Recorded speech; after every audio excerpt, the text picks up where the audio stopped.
ang kuwit ng balat sa akin. Pagdala ay ipagsapalaran sa mga magulat talagang pinagulat. Kaya nag-magic ng saga.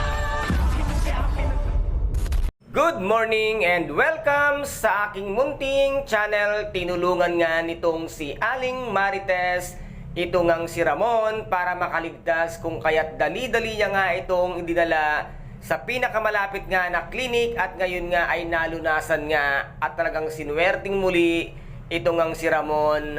na hindi nga daw tagus-tagus ang kanyang bala sa katawan kahit na marami siyang tama ay puro daplis lamang ito kaya hindi ganoon karaming dugo ang nawala sa kanya pero kailangan daw na madala pa rin siya at ma-check up sa pinakamalaking hospital kung kaya't dito naman ay hindi nakakibo itong ang si Aling Marites nang kausapin siya ng isa doktor sa klinik kung saan niya nga dinala itong si Ramon at ito nga ay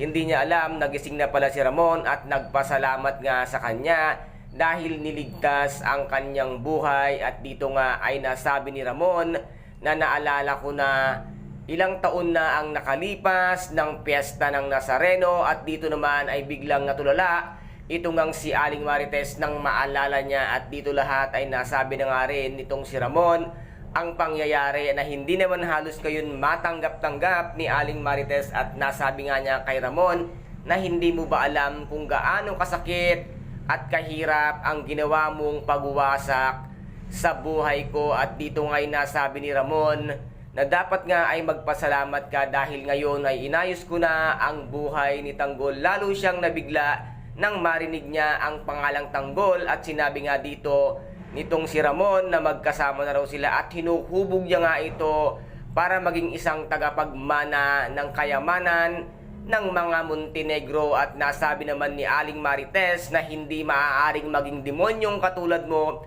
ang anak ko at ang sagot naman nito ngang si Ramon ay anak ko rin siya, may karapatan ako sa kanya kaya dito ay lalong sumidhi ang galit nga nitong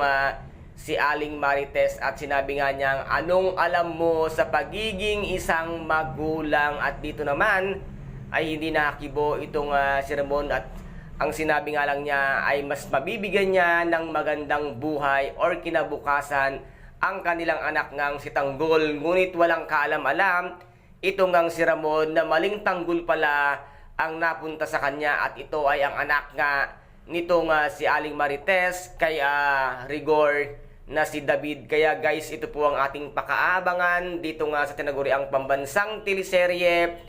FPJ ang Batang Quiapo. At kung nagustuhan po ninyo ang aking videos for today, paki-subscribe na lamang po ng aking channel, paki-like and share para maging update kayo sa lahat ng gagawin kong videos. Maraming salamat po. Ingat, God bless and